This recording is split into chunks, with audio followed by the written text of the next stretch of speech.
Merhaba, ben İdil Türkmenoğlu. Peryön podcastlerinde tekrar birlikteyiz. Akustik sessiz odamızda bu sefer çok meşhur bir konuşmacıyla birlikteyiz. 32. Peryön İnsan Odağındaki Yönetim Kongresi'nin 2. günü ve bugün önemli konuşmacılardan biri Tristan Horx bizimle birlikte ve ona İngilizce devam edeceğiz ve ona yaptığı sunumla ilgili birçok not aldım.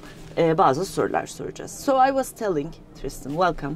I was telling that I took so many notes because I've listened to many Gen Z speakers, motivational speakers, etc. And don't be humble, you were really different. So I have some questions too, but let's get to know you. Can you tell about yourself? Yeah. In a few sentences. Thank you. Yeah, I'm just caught between Gen Z and Gen Y. Maybe that's why I don't quite. How old are you? 31. 31. And yeah, I'm a futurist, right? It's a very weird term because futurism, people when they hear that, they always think of flying cars and big grey cities. And I'm a sociologist by training, so I'm interested in how society, how people change. Yeah. And it's a niche within the future business. And it's more realistic, let me say. Mostly. Yeah. I mean, I didn't invest in NFTs or in the metaverse, so I'm looking good. I'm looking good. But of course, I work a lot with the question of what does technology do to people. Yeah, but course. I look, especially because should probably be mentioned, I'm half German, half English, and the Germans, they created basically the romantic humanist way of looking at the world, right? And I would say I'm a humanistic futurist. I think that's probably the best way to put it. And what I do is I do speeches, I write books, I teach at 2 universities, and I fly around a lot.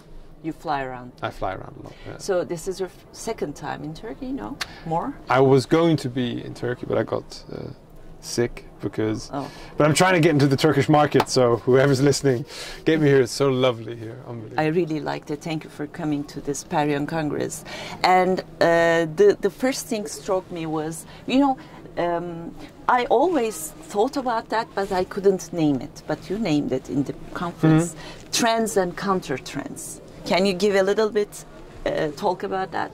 Yeah, it's probably the thing I teach the most too. You do? Yeah, because it's basically it's dialectical thinking, right? At the end of the day, it means action and reaction. But especially today, everyone's tracking trends all the time, right? You can't unlock your phone and look on any app without getting 50 million different trends, trend color, trend this, trend that. Especially a lot in the fashion sector, but the word is used very inflationary, and we always, because sometimes we invest money, energy, love, hope, whatever into a trend, we always wish for it to continue. Yeah. And then we're sitting in our own filter bubble and we become blind for everything that's telling us there's something pushing against it. For instance, I'm pretty sure we can agree globalization is being significantly reduced at the moment. You can feel nationalist tendencies everywhere. Right. That is a counter trend we could see for 15 years already. But only when the counter trend, which we would then call nationalism or localization, I guess, becomes so strong that it becomes visible, we're also surprised. This dynamic is constantly happening. And I think it's really important to be tracking the counter trends to the trend that you're invested in, because that will usually show you where the future goes. Can you give more examples of these trends and counter trends? There was a lot on your presentation. Yeah. I took a picture. Yeah, sure. One that I think is something that we all associate too, which I think is very interesting because I've just been doing a lot of research on it, is liberalism, right? Mm-hmm. We don't think the world is becoming more globalized, more liberal. It's not the case, right? We can see the younger generation who are, since Fridays for Future, is very, very associated with ESG goals, ecology, social fairness, and so on. It's not the case. No. There's a massive counter trend within there, huge. You can see it in every voting bloc. Young men, especially men, are as conservative as they've ever been. Even more than in the 50s. It's crazy. Yeah. Another good example is maybe we all assume the mega trend of urbanization. Right? We always assume people move to the cities from the countryside. In many countries, for instance, Germany and Austria, where I do a lot of research, that is no longer the case. That trend has completely turned around. People are leaving the cities, not moving towards the cities. Right? Another good example, I think at the moment we're going to have to be little bit careful about that, depending on how the future goes, is, and maybe I should stress this a little bit, another counter trend. For instance, let's just take ecology, right? We would all say people are fighting for ecological goals, especially in the context of mobility, right? Big topic there. And again, so paradox. Ecologic movement starts to grow, and suddenly people buy more and more SUVs. Right. Completely paradox. Right. But that is how the dynamic works. But interesting for the futurists is not only the counter trend, but then what happens out of the dynamic. And for instance, let's stay with the car example. I can guarantee you, in the end, people will be driving electric SUVs. That's the synthesis, right? The mixture of the both. Yeah. In the future, the future very often is created then when things that we see as completely paradox suddenly become combinable. And that takes a lot of, it's very ambiguous and it's paradox and it's exhausting. We want the simple answers, but that's never where the future lies. Right.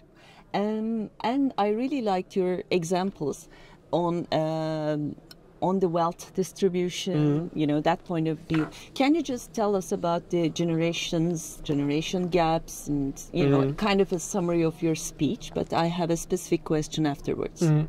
I mean, you said relationship is not connection. You had many highlights. I really liked your speech. I think that, we've all heard of all these different types of generational terms, right? Boomers, X, Y, and Z.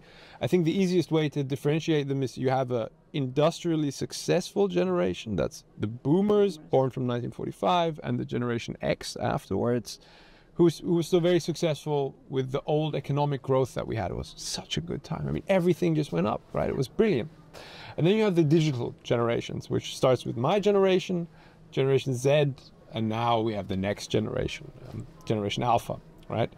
And I think that's the easiest way to differentiate the two. And because what you said with the connections, what has happened is we have moved more and more of our common social space into the digital world, right? Marketplaces, third places is what we call them in the trend world.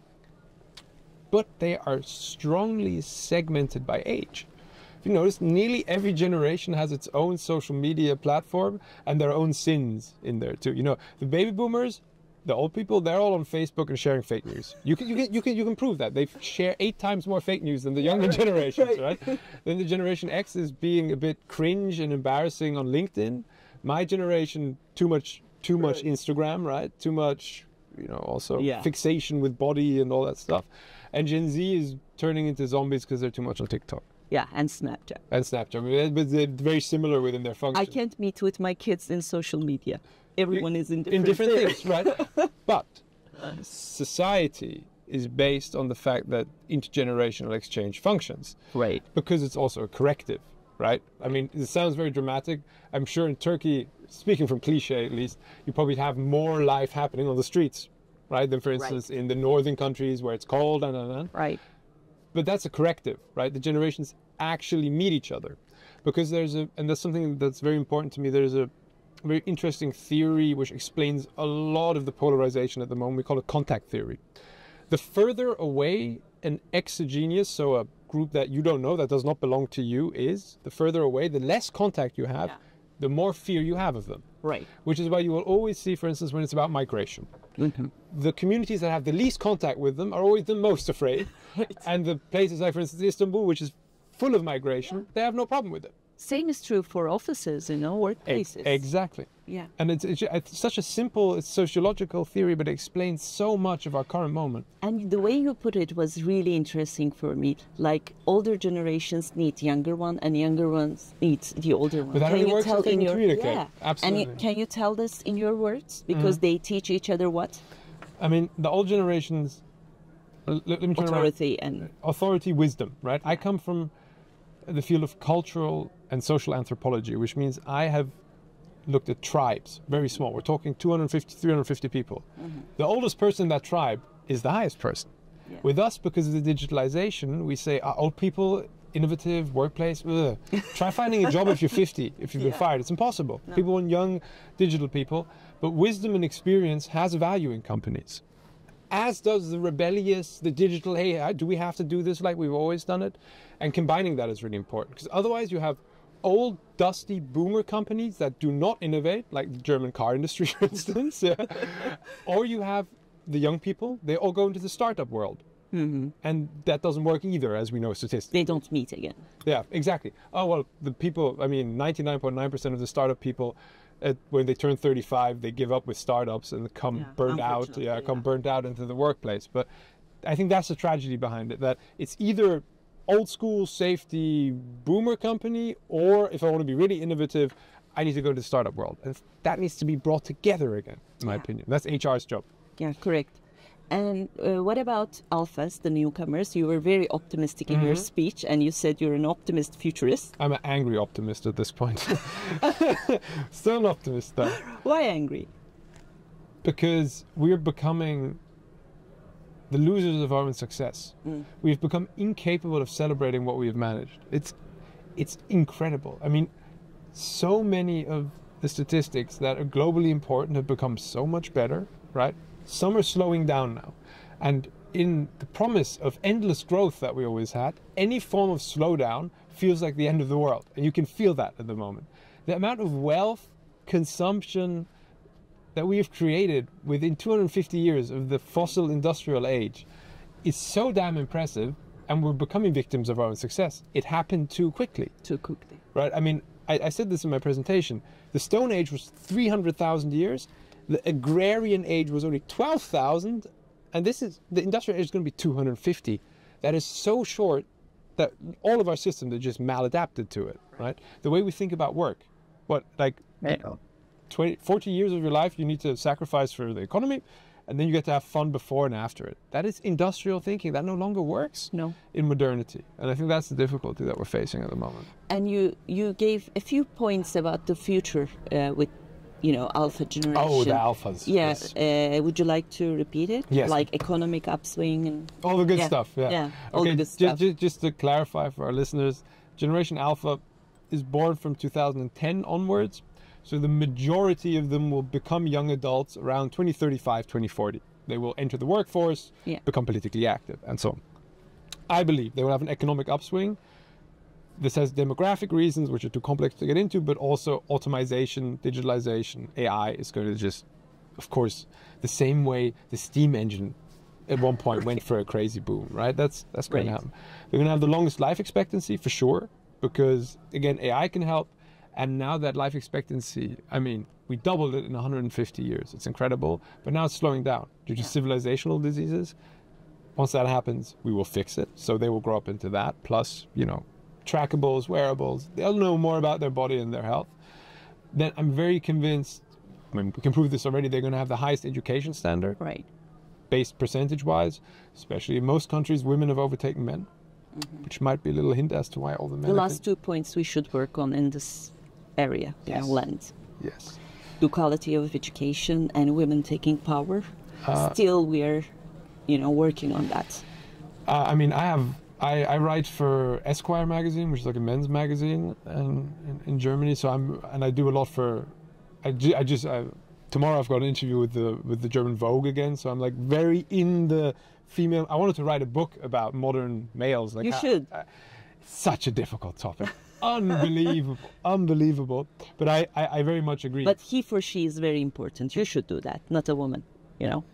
That is probably the one benefit I would have in that context. The problem is always if you were dominant, if you were privileged, equality always seems like a downgrade to you, and that's essentially what's happening at the moment. Okay, but I'm convinced women will take over, because I should just say this.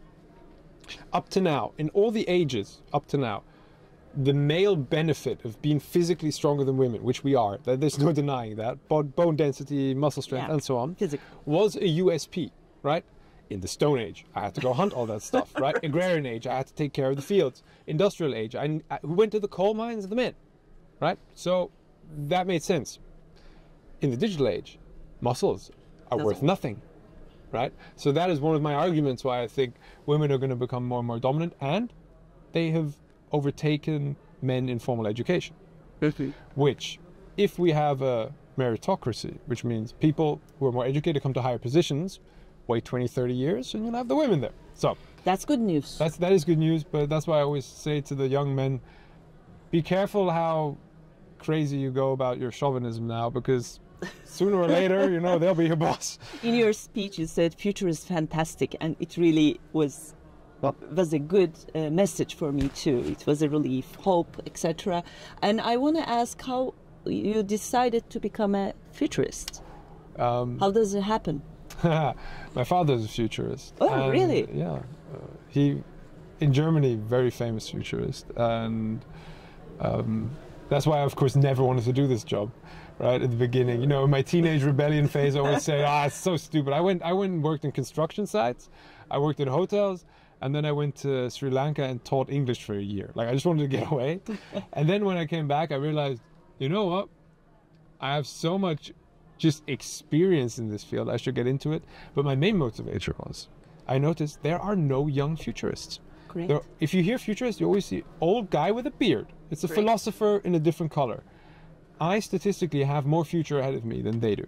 Right. And so I have a vested interest, so I want to fight for that future. That's why I... and if I'm not mistaken, you first wrote your book 7 years ago? Yeah. So you were 24 then? Yeah, I think 24 I did my first study, Generation Global it was called. That's why I got into the topic. And ever since then I've been... Well, congratulations. Thank you. And we need, I think, optimistic futurists as well. Because many grey hair futurists are kind of... It's too easy. It's too easy to go on stage and everyone knows the reasons why stuff's difficult, right? Yeah. I understand stuff's difficult now, but my job is to find the reasons why it will be better in a few years. Right. So you're kind of the positive psychologist of the future people. Yes, and they need it. They need it badly. Yeah. They need it badly. Because otherwise it becomes a self-fulfilling prophecy. For instance, the German economy is doing that right now. They're not so bad. But they're constantly saying everything is so terrible, nothing's working. And so it becomes a collective societal self-fulfilling prophecy. Yeah. And Germany, of all countries on this goddamn planet, should know what happens if you have a society who you tell everything is going to end, everything is so terrible unless you do this. I think there's a historic trauma in the German history that shows what happens then. So they should bloody well learn from it. That's why I'm so much in Germany, right? Because everyone is so pessimistic that the optimist stands out. Counter-trend. Right? You're creating a counter-trend. I am the counter-trend, exactly. Wonderful. And if you would like to, advise something, like do me a reverse mentoring, because I'm a Generation X and you're what? I'm Y, but I'm zombie generation. I'm caught between Z and Y. Yeah, you're a zombie. So what would you suggest me? You don't know me, but just one point. 8 hours a day, no phone. Okay. Great. Pick your hours. No, let's do 12. Let's do 12. Let's do 12. It's a reach. When is the last time it's a reach. Well, yeah, I'm noticing. But 8 seemed too easy for you. I saw you calculating. You're like, well, I'll just not use it when I'm sleeping. That's too easy. No, I'm just thinking. I love digital technology and I use it like crazy. My life depends on it, right? But we need to learn to control when we use it. Do you know hollow flow? I think the most important thing is that we managed to fight against hollow flow, which means everyone does this. Everyone who's listening right now. Yeah. You unlock your phone and you're just going through apps and you're doing nothing. And if I asked you 20 minutes later, what have you done? You would not be able to answer the question. Right. Your brain has been hacked by notifications. And I love digital technology, but as humanity, we have always overdid it with new technology and then we've regulated it, right? Back in the day, people were working 80 hours a week in factories, dying from coal lungs, and children were working. Great new technology that we had, but we had to say, okay, and now we have to figure out how do we make it work in society. I'm so certain 2040 we will say social media is a fantastic thing, but you should not use it before you're 16. You end people's childhoods when you do that. Once you have a smartphone, your childhood has been ended.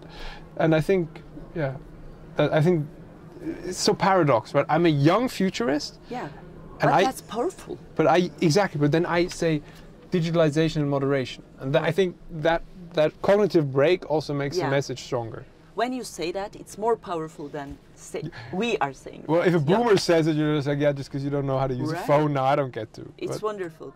Thank you very much, and it's very nice meeting you. We will add up your social media contacts and etc. under the YouTube version of this. Fantastic. And we will definitely send you the podcast. Thank you so much. It was a pleasure hosting you here in this conference. Pleasure was all mine. Thank you. Let's go out and pretty crowded and loud. Oh wow, that is so Yeah. loud. That's the wrong side. But you're taller. Oh, should I do it? Wait, but then I need to go on this side. No, I need Okay. to. Wait.